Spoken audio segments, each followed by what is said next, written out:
ریما کے دل و دماغ میں یہ بات بیٹھ گئی تھی کہ کوئی بھی اس کے ماضی کو بھلا نہیں سکتا۔ عشاء کی نماز کے بعد ریما سوچنے لگی کہ فی الوقت تو ابو بکر نے خط پڑھ کر کچھ نہیں کہا، لیکن کیا وہ شادی کے بعد اس کے جسم کی خیانت قبول کرے گا؟ اگلے دن ریما کے والد نے خوشخبری سنائی کہ وہ سب عمرے کے لیے جا رہے ہیں۔ مما نے جب پیسوں کا پوچھا تو انہوں نے ریٹائرمنٹ کے بعد ملنے والے پیسوں کا بتایا۔ ریما یہ بات سن کر بہت خوش ہوئی۔ اس نے بابا سے کہا کہ وہ اس کے جانے کی اجازت ابو بکر سے لے لیں۔ آخر رمضان کی 18 تاریخ آ گئی۔ ابو بکر اپنے ایک انکل اور والدین کے ساتھ آیا۔ نکاح خانے پردے میں اس کا نکاح پڑھانے کی اجازت مانگی۔ ریما نے اجازت دی۔ ریما نے حق مہر کے علاوہ باقی تمام شرائط سے منع کر دیا۔ نکاح خان نے ریما کو ابو بکر سے بطور نکاح 3 بار قبول کرایا۔ ریما کے دستخط کے بعد خان کے دستخط کیے گئے، پھر خطبہ دیا۔ ابو بکر کے مطابق نکاح پردے میں ہوا۔ ابو بکر ریما کے والد سے مل کر مسجد کی طرف چل دیے۔ کچھ دیر بعد ابو بکر کی فیملی نے بھی اجازت چاہی اور ریما سے ملنے اس کے کمرے میں آئی۔ ملنے کے بعد کہا ابو بکر جلد لینے آئے گا۔ ریما کو لگا تھا کہ نکاح کے بعد ابو بکر اس سے ملنے کمرے میں آئے گا، لیکن اس کے جانے کا سن کر اسے حیرت ہوئی۔ ریما نے اعتکاف میں بیٹھنے سے پہلے ابو بکر سے بات کرنے کا سوچا اور عمرے کی بات کرنے کے لیے اسے میسج کیا۔ ابو بکر نے کوئی جواب نہ دیا۔ ریما کو لگا کہ اس کے دل میں کوئی بات ہے۔ اس نے کہا کہ اگر آپ کے دل میں کوئی بات ہے تو بے شک نکاح ختم کر دیں۔ میں نے آپ کو عمرے کا بتانے کے لیے میسج کیا اور میں اعتکاف میں بیٹھنے کا بتا رہی تھی۔ ابو بکر کا رپلائی آیا، نہیں میں موبائل کم استعمال کرتا ہوں اور میں منزل پڑھ رہا تھا، میسج نہیں دیکھا۔ ریما نے عمرے کے لیے اجازت لی اور اس کا ہاں میں جواب پا کر خوش ہو گئی، لیکن اس نے کہا کہ آپ بھی ساتھ چلیں۔ ابو بکر نے کہا آپ مجھے ساتھ محسوس کر لیجئے گا۔ ریما نے فون رکھا اور اعتکاف کی تیاری کرنے لگی۔ عید کی نماز کے بعد ابو بکر ریما کے ساتھ کافی دیر مسجد میں موجود رہے۔ پھر ریما کی والدہ کو کال کی، لیکن ریما سے بات کیے بغیر کال بند کر دی اور کہا کہ اسے مبارکباد دے دیں۔ ریما کو بہت زیادہ برا لگا۔ وہ نکاح میں ہے لیکن پھر بھی مبارکباد نہیں دی۔ ریما نے میسج کیا کہ اگر مصروف نہیں تو کال پر بات ہو سکتی۔ کوئی جواب نہ دینے پر ریما نے کال کی تو نمبر مصروف کر دیا اور دوبارہ کال کرنے پر ابو بکر نے اٹینڈ کی اور آہستہ آواز میں سلام کیا، السلام علیکم، کیسے ہیں؟ وعلیکم السلام، عید مبارک۔ خیر مبارک، جی کیا تھوڑی دیر بات ہو سکتی ہے؟ نہیں، ابو بکر ٹوٹی ہوئی آواز میں بولا۔ ریما نے گھبراتے ہوئے کہا وہ عمرے کی اجازت چاہیے تھی، بلکہ میں چاہتی ہوں کہ ساتھ چلیں آپ۔ ریما ایک سانس میں بول رہی تھی کہ کہیں کال نہ بند ہو جائے، اور وہ ہو بھی گئی اور میسج آیا، کیا آپ دانیال سے محبت کرتی ہیں؟ ریما نے لکھا، میرا دل صرف اللہ کی ذات کے لیے ہے، تو کیا آپ نے اسے معاف کر دیا؟ میرے دل میں کوئی خلش نہیں، معاف کیا میں نے۔ ابو بکر نے کہا، خیر میں نے اجازت دے دی، آپ جا سکتی ہیں، عمرے کے بعد آ جاؤں گا آپ کو لینے۔ میسج دیکھ کر آہ بھری اور موبائل مما کو دیا۔ 2 دن بعد فلائٹ تھی جو کہ ڈائریکٹ لاہور سے جدہ کی تھی، پھر آگے مکہ جانا تھا۔ اس سب وقت میں ابو بکر نے کوئی رابطہ نہ کیا۔ شام کو چچا چچی ملنے آئے۔ جانے سے پہلے اس نے ابو بکر کو کال کی اور نمبر بند ملا۔ اسے بہت برا لگا۔ خیر اللہ کا نام لے کر چل دی۔ ایئرپورٹ پر چیکنگ کے بعد اعلان کیا گیا تو احرام باندھنے لگے۔ آخر جہاز نے اڑان بھری۔ ریما ونڈو سے باہر کا منظر دیکھ رہی تھی۔ ہاتھ میں تسبیح لیے ٹیک لگا کر بیٹھ گئی۔ جدہ پہنچ کر چیکنگ، فنگر پرنٹس اور تصدیق کے بعد گاڑی میں مکہ کے لیے روانہ ہوئے۔ گاڑی نے ہوٹل پر ان کو روکا، سامان ہوٹل کے کمرے میں رکھا اور عمرے کی ادائیگی کے لیے روانہ ہو گئے۔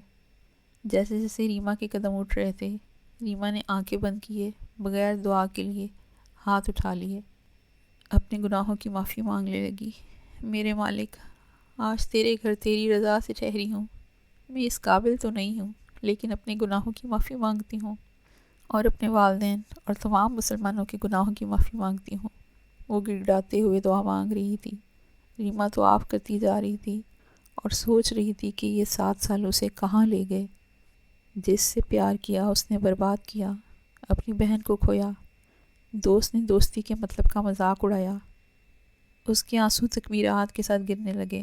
طواف کے ساتھ صفا مروہ کے چکر لگا کے نوافل پڑھنے کے بعد ریما کے والد نے ریما اور اس کی والدہ کے ایک پور تک بال کاٹے۔ واپس ہوٹل آنے کے بعد فریش ہو کر دوبارہ فجر کی نماز کے لیے حرم روانہ ہو گئے۔ یہ حرم شریف میں ان کی پہلی فرض نماز تھی۔ ریما ایک طرف جائے نماز بچھا کر سامنے کا منظر دیکھنے لگی۔ صبح کی کرنیں پھوٹنے لگی تھیں، ہر طرف ہوائیں بکھرنے لگیں۔ ایسا لگ رہا تھا جیسے پرندے بھی اللہ کے گھر کا طواف کر رہے ہوں۔ جب وہ سامنے دیکھ رہی تھی تو اسے ایسے لگا کہ کوئی اس کے پاس بائیں جانب جائے نماز بچھا کر بیٹھا ہوا ہو۔ اس کی جائے نماز اس کے پچھلے حصے سے ٹچ ہو رہی تھی۔ ریما اس بات کو اگنور کیے سامنے دیکھ رہی تھی۔ کچھ لمحے بعد ریما نے آنکھیں بند کیں اور دعا کرنے لگی۔ اچانک ایک آواز نے خلل پیدا کیا، اللہ کے گھر میں معافی ملے گی؟ ریما اس آواز کو پہلے بھی سن چکی تھی۔ اس نے جب آنکھیں کھولیں تو اس کی آنکھیں پھٹی کی پھٹی رہ گئیں۔ ریما حیرت زدہ آنکھوں سے دیکھنے لگی۔ وہ دانیال تھا۔ اس کی ایک مٹھی کے برابر داڑھی پڑی ہوئی تھی۔ اس کے چہرے میں اٹریکشن تو ویسے ہی تھی، پر اس داڑھی نے اس کے چہرے کو اور حسین کر دیا تھا۔ سر پر رومال بندھا ہوا تھا اور ایک عربی کی طرح ایک سفید ہبا پہن رکھا تھا۔ ریما اب تک پھٹی آنکھوں سے دیکھ رہی تھی۔ اس کے مائنڈ میں ہزاروں سوال شکوے کرنے لگے کہ وہ اچانک یہاں کیسے، وہ بھی اتنے سالوں بعد۔ لیکن پھر ایک خیال آیا کہ وہ سب ختم کر چکی تھی۔ وہ بن سوال کیے گرتے آنسوؤں کے ساتھ فوراً اٹھی اور جانے لگی۔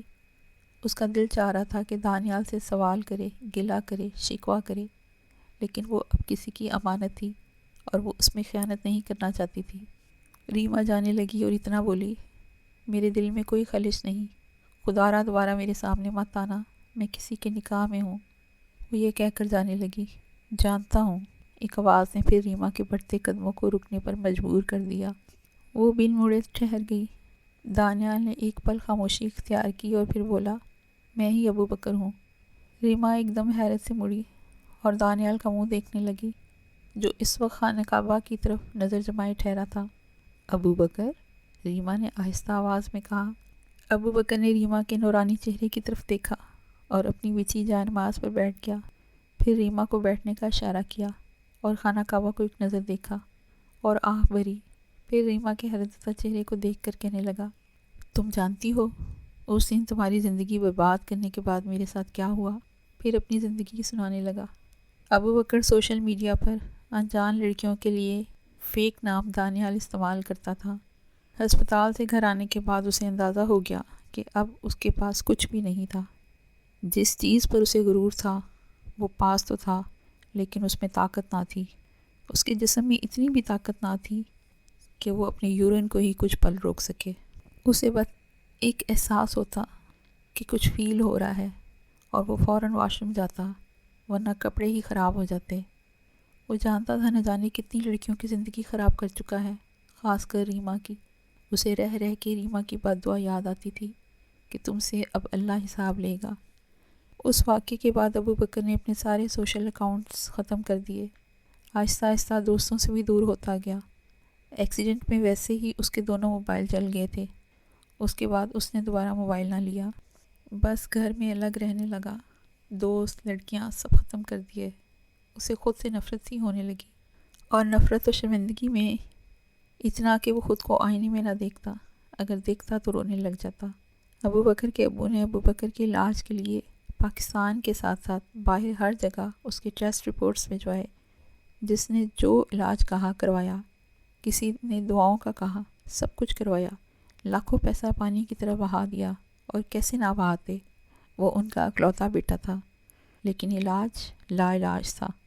وقت کے گزرنے کے ساتھ ساتھ محلے والے اور رشتہ دار بھی اسے خسرا تک کہنے لگے اور مذاق اڑانے لگے۔ ایک دن تو حد ہو گئی، کچھ ٹرانسجینڈر اس کے گھر آ گئے اور ابو بکر کے والدین سے مطالبہ کرنے لگے کہ اس کو اس کے ساتھ بھیج دیں، لیکن اس کے ابو نے غصے کے ساتھ سب کو نکال دیا۔ ابو بکر اس بات کو برداشت نہ کر سکا اور اندر گیا اور فنیل کی گولیاں کھا لیں۔ جب کچھ دیر بعد ابو بکر کی امی اندر گئیں تو ابو بکر کے منہ سے جھاگ نکلتی دیکھی اور اس کی حالت دیکھی تو تڑپ کر چلا اٹھی۔ ابو بکر کے ابو نے گاڑی نکالی اور فوراً ہسپتال لے گئے۔ وقت پر ہسپتال پہنچنے کی وجہ سے ابو بکر کی جان بچ گئی۔ جیسے ابو بکر کو ہوش آیا اور ابو بکر کی ماما نے ابو بکر کے پاؤں پر ہاتھ رکھ دیے اور اسے چومنے لگیں اور روتے ہوئے بولی کہ بیٹا ہم سے کوئی غلطی ہوئی ہے جو ایسا کر کے ہمیں سزا دے رہے ہو؟ اگر تجھے کچھ ہو جاتا تو ہم زندہ کیسے رہتے؟ ابو بکر کے والد نے ابو بکر کو پیار کیا اور بولے غلطیاں انسان سے ہوتی ہیں، تکلیفیں انسان کا مقدر ہیں، ان سے مقابلہ کیا جاتا ہے، ایسے بزدل نہیں بنتے، دنیا والے کچھ بھی کہیں، تو آج بھی ہمارا سہارا ہے۔ ابو بکر کو احساس ہوا کہ اس نے یہ غلط کیا، وہ صرف اپنے لیے ہی کیوں سوچتا ہے۔ پھر اس نے ارادہ کیا کہ آئندہ ایسا کوئی قدم نہیں اٹھائے گا، بلکہ اب وہ اپنی زندگی کو اللہ کے راستے پر ڈال دے گا۔ وقت کے ساتھ ساتھ اب اس نے پنجگانہ نمازیں شروع کی اور خود کو مصروف رکھنے کے لیے حفظ کرنا شروع کر دیا۔ ابو بکر سارا دن مسجد میں وقت گزارتا، نہ کسی سے ملتا نہ بات کرتا۔ اب اس کا ایک ٹارگٹ تھا، حافظ قرآن بننا۔ ابو بکر کی آواز ویسے ہی ماشاءاللہ پیاری تھی، تو اس کے استاد اسے قرأت کے ساتھ قرآن پڑھواتے۔ جیسے جیسے وہ قرآن کو حفظ کرنے لگا تو اس کا شوق اور بڑھنے لگا، اور 2 سال میں اس نے قرآن کو حفظ کر لیا۔ حافظ قرآن بننے کے بعد ابو بکر کے استاد نے اسے عالم بننے کا مشورہ دیا، کیونکہ اس عمر میں بہت کم لوگ اتنی جلدی حفظ کرتے ہیں، اور خود اب ابو بکر کا مقصد سیدھے راستے پر چلنا تھا، اور اس کے لیے علم کا ہونا بہت ضروری تھا۔ ویسے بھی اس کے پاس کرنے کو کچھ نہ تھا، تو وہ جلد ہی عالم بننے کی کلاس لینے لگا اور خود بھی فارغ ٹائم قرآن پاک کے ترجمے کا مطالعہ کرنے لگا۔ وہ ان 2-3 سالوں میں ریما کو نہ بھول سکا۔ اکثر خواب میں اور خیال میں ریما کی بات یاد آتی، اور اس نے ایک بار ریما کو کال کر کے معافی مانگنا چاہی، لیکن اس کے پاس ریما کا نمبر نہ تھا۔ وہ صرف اللہ سے دعا کرتا کہ ایک بار اسے اس قابل بنا دے کہ وہ ریما سے معافی مانگ سکے۔ وقت گزرتا گیا اور وہ عالم بنتا گیا۔ اس کی زندگی کے 4 سال اور بیت گئے، اس کی عمر 33 سال ہو گئی، اور اب وہ عالم بننے کے آخری مراحل میں تھا۔ ساتھ ساتھ وہ مسجدوں میں بیان اور خطبہ بھی دینے لگا۔ اس کے علاوہ اپنے ابو کے بزنس کو بھی وقت دینے لگا۔ وہ مکمل طور پہ بدل گیا تھا۔ اس کا انداز گفتگو بالکل نرم اور بااخلاق سا تھا۔ ابو بکر ہر کسی کی مدد کرنے میں پہل کرتا۔ اسے اب اس دنیا سے کوئی غرض نہ تھی۔ دوپہر کا وقت تھا، وہ معمول کی طرح پیدل مسجد سے بیان کر کے واپس آ رہا تھا۔ اچانک اس کا گلا خشک ہونے لگا اور شدید پیاس لگنے لگی۔ اسے پتہ تھا کہ اگلے موڑ میں کچھ فاصلے پر ایک دکان ہے۔ وہ آگے بڑھنے لگا کہ اچانک سے اسے کسی نے پیچھے سے صدا دی۔ اس نے مڑ کر دیکھا تو ایک فقیر تھا، کالا لباس، سبز آنکھیں، سفید چھوٹی سی داڑھی تھی۔ لباس کافی گندا تھا، ہاتھ میں ایک پیالہ تھا جس میں صاف شفاف پانی تھا۔ ابو بکر فقیر کی صدا سن کر مڑا اور اس کے قریب کیا اور جیب میں ہاتھ ڈال کر کچھ نکالنے لگا۔ فقیر نے دیکھا، ہنسا اور بولا، نہ پتر نہ، میں لینے نہیں آیا، تجھے کچھ دینے کے لیے آیا ہوں، لے گا؟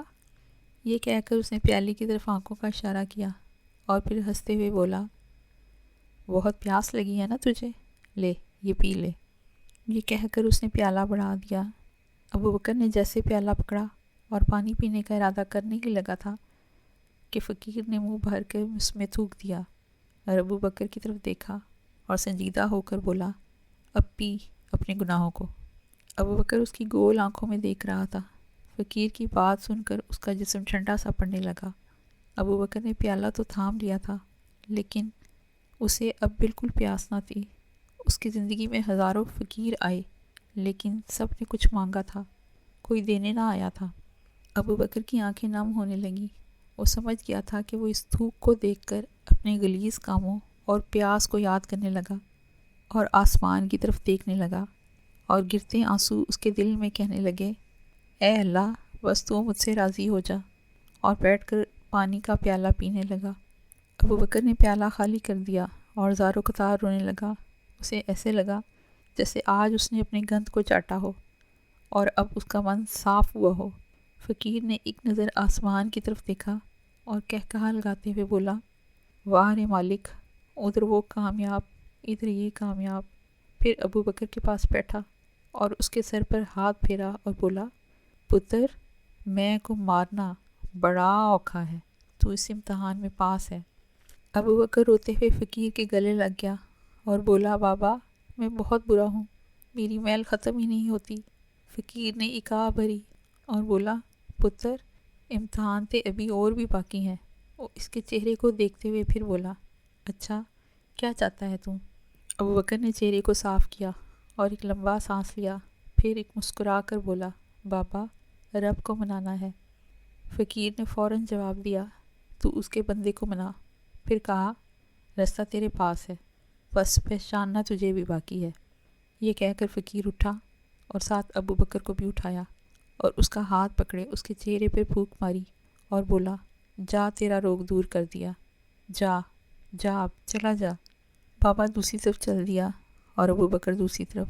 کچھ قدم چل کر ابوبکر نے پیچھے دیکھا، وہاں کوئی نہ تھا۔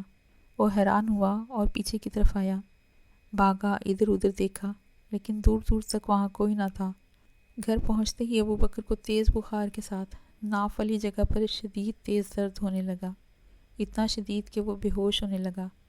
ابوبکر کے ابو اسے فوراً ڈاکٹر کے پاس لے گئے۔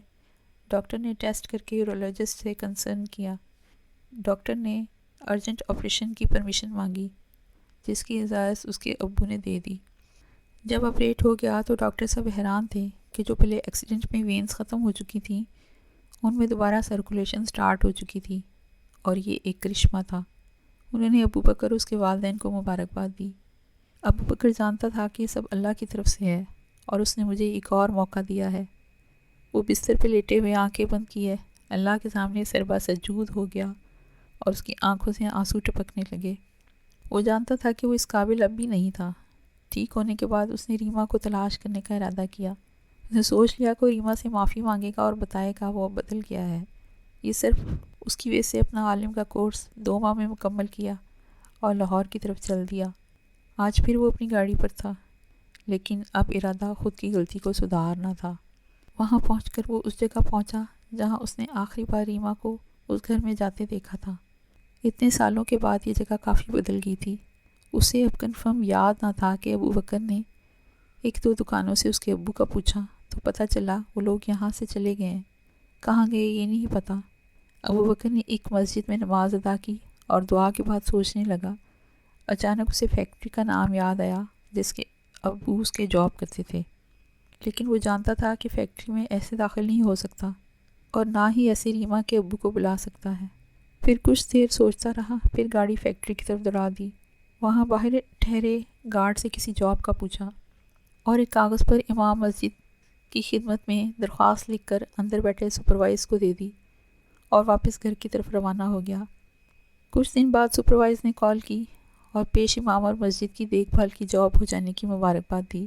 تنخواہ کا ابوبکر نے نہ پوچھا، اسے ضرورت نہ تھی، لیکن اسے خوشی فیکٹری میں جانے کی تھی۔ بس اس کے دل میں اتنی دعا تھی کہ ریما کے ابو مل سکیں۔ وہ اگلے ہی دن فیکٹری کی مسجد میں پہنچ گیا۔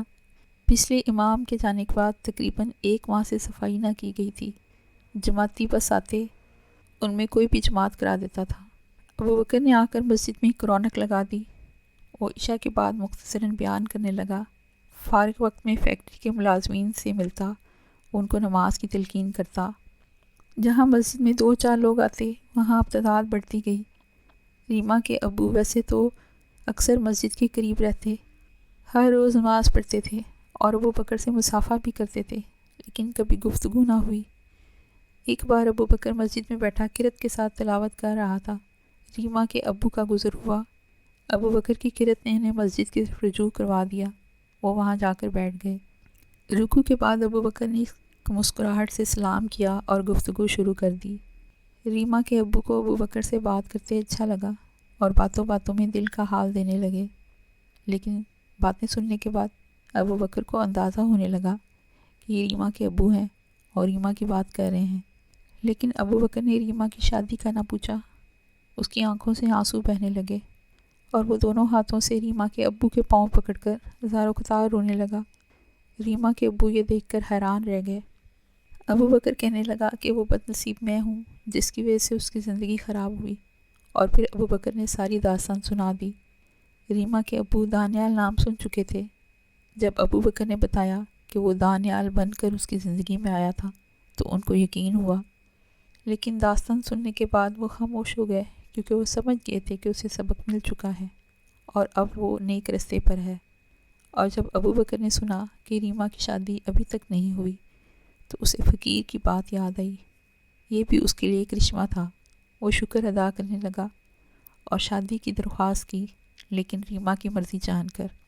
خط کے بعد ابو بکر نے ارادہ کر لیا کہ وہ نکاح کے بعد ہی اس کے سامنے جائے گا، لیکن جب ریما نے موبائل پر دانیال کے بارے میں بات کی تب وہ سمجھ گیا کہ اس کے دل میں کوئی خلش نہیں۔ اب وہ سرپرائز دینا چاہتا تھا جسے ریما کے مما بابا دونوں جانتے تھے، اور اس نے ارادہ کیا کہ عمرے کے بعد وہ وہیں سے ریما کے ساتھ زندگی کا سفر شروع کرے گا۔ ابو بکر نے ہی سب کے عمرے اور ہوٹل کے روم کا بندوبست کیا۔ اس کا اپنا کمرہ بھی اسی ہوٹل میں بک تھا جہاں پر ان کا بک کیا تھا، اور وہ خود ایک دن پہلے آیا تھا۔ ریما کو اب تک یہ نہیں آ رہا تھا۔ وہ اس چہرے کو ایسا بدلا ہوا دیکھ کر مطمئن تھی۔ اب اس کے دل میں سکون سا تھا، جیسے آج اسے اپنی منزل ملی ہو۔ وہ ابو بکر کی آنکھوں کو اپنے ہاتھوں سے صاف کرنے لگی۔ جیسے ہی ریما کے ہاتھ ابو بکر کے چہرے سے لگا، دونوں کو ایک حقیقی محبت کا احساس ہوا۔ ابو بکر نے ریما کے دونوں ہاتھوں کو تھاما اور روتی ہوئی آواز میں کہا، میں خود کو کبھی معاف نہ کر پاتا اگر تم مجھے نہ ملتی۔ ریما کو ایک اطمینان سا تھا۔ وہ اللہ کا شکر ادا کرنے لگی۔ ابو بکر نے ریما کا ہاتھ تھاما اور طواف کرنے کے لیے نیچے آیا اور دونوں طواف کرنے لگے۔ پھر دونوں نے شکرانے کے نفل ادا کیے اور اس جگہ چل دیے جہاں ریما کے والدین تھے۔ عشاء کے بعد ابو بکر نے ریما کو اپنے ساتھ لے جانے کی اجازت چاہی۔ اس کے ماما پاپا نے انکار نہ کیا۔ ابو بکر نے اپنا کمرہ نفیس سا ڈیکوریٹ کر رکھا تھا۔ ریما کے پاس دلہن کا ڈریس تو نہ تھا، لیکن اس کے چہرے پہ جو سکون تھا وہ اس کی خوبصورتی کو نکھار رہا تھا۔ ریما ابو بکر کے ساتھ روم میں آ رہی تھی۔ وہ اپنی اس منزل پر بہت خوش تھی کہ اللہ نے اس انسان کو بدل دیا اور اسی کو اس کا نصیب بنایا جس کی وہ تمنا بھی نہ کر سکتی تھی۔ وہ جان گئی تھی کہ بے شک وہ بہترین دینے والا ہے۔ وہ الحمدللہ کہتے ہوئے قدم اٹھا رہی تھی اور ابو بکر کے ساتھ اپنی ازدواجی زندگی کی شروعات کرنے کے لیے تیار تھی۔